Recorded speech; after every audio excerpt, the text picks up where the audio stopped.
The previous lecture ended with a search control problem. Once several candidate states are on the frontier, which branch should the planner expand next? Keep the same warehouse domain, but increase the number of boxes in storage locations. That raises the number of goals, the number of applicable actions, and the number of possible action branches. Blind forward search uses only applicability.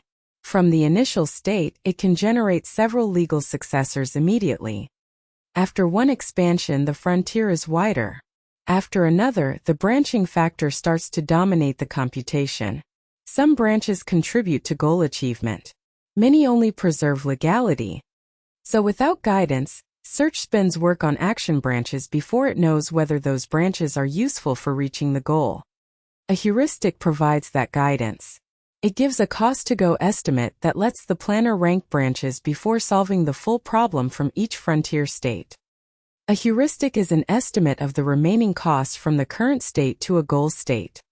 The planner attaches that estimate to the frontier state and uses it to rank outgoing action branches before expanding them in detail. In the background, there is an ideal reference value, the true optimal remaining cost. If that exact value were cheap to compute at every search node, heuristic guidance would not be necessary. So the point of a heuristic is computational economy. It should be much cheaper than exact problem solving, while still preserving useful information about distance to the goal.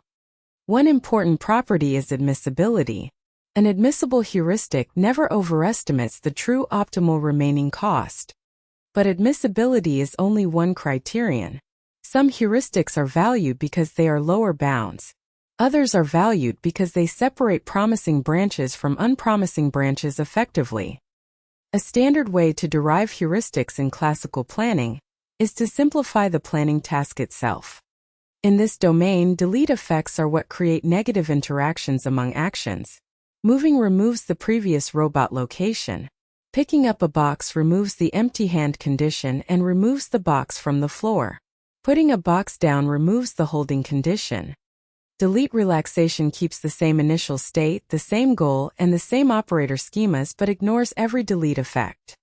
The result is a relaxed planning task in which facts accumulate. Once a fact becomes true, the relaxed task never forces it to become false again. That change is important theoretically.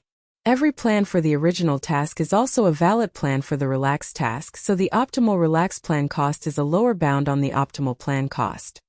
That relaxed cost is conceptually valuable, but computing it exactly is still expensive. This is why planners use approximations derived from the same relaxed task. Now inspect what the relaxed task actually allows. Start with the move action from the dock to storage A. In the original task, that action removes the old robot location. In the relaxed task, the old location remains true, so the robot is treated as being at both locations. The pickup action is even less realistic. The robot can be treated as holding the red box while the empty hand condition still remains true, and the box can still be treated as present on the floor. So the relaxed task is not a physical simulation. It is a structural simplification that removes negative interactions. Once support facts are added, they remain available. Shared resources stop behaving like bottlenecks, and goal interactions become much weaker. That is why delete-relaxation is useful. It defines an easier planning task whose solution cost still tells us something principled about the original task. For the numerical comparison, switch to the smaller two-box task. That keeps the relaxed plan analysis explicit and internally consistent. First, consider the goal of getting the red box to storage A. In the relaxed task, one supporting action sequence has length 3.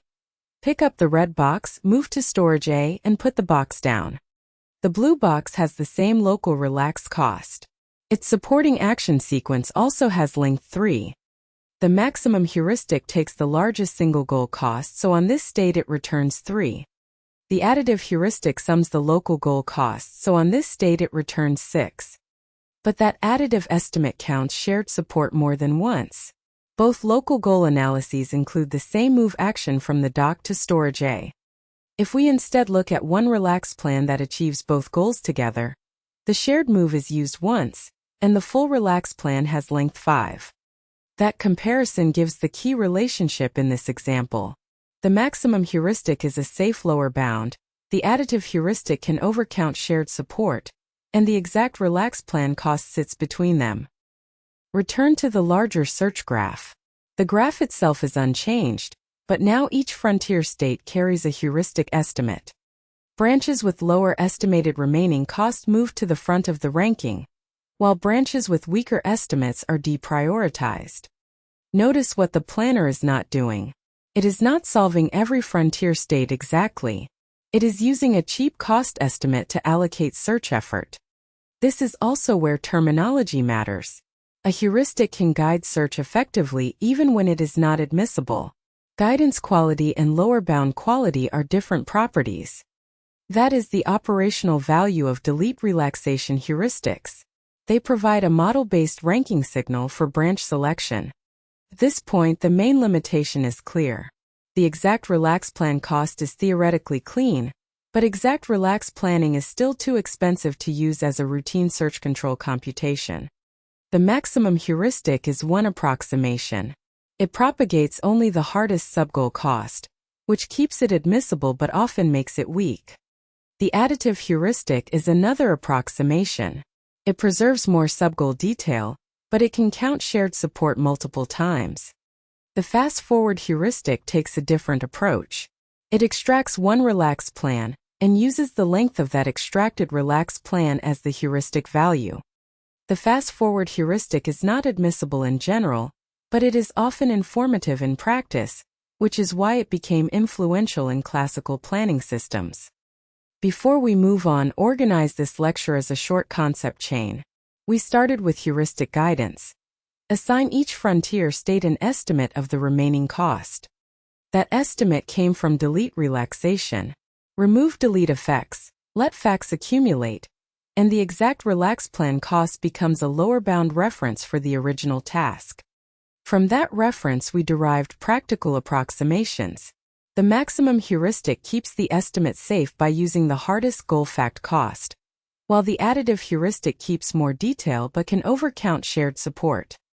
The fast-forward heuristic takes a different approximation route. It uses the length of one extracted relaxed plan, which is why it is often informative even though it is not generally admissible. This matters because real planning problems are not only about choosing the next action branch. In a warehouse, driving, lifting, and loading each consume time, and can overlap under timing constraints. The next lecture moves from branch ranking to temporal planning over timelines, concurrency, and deadlines.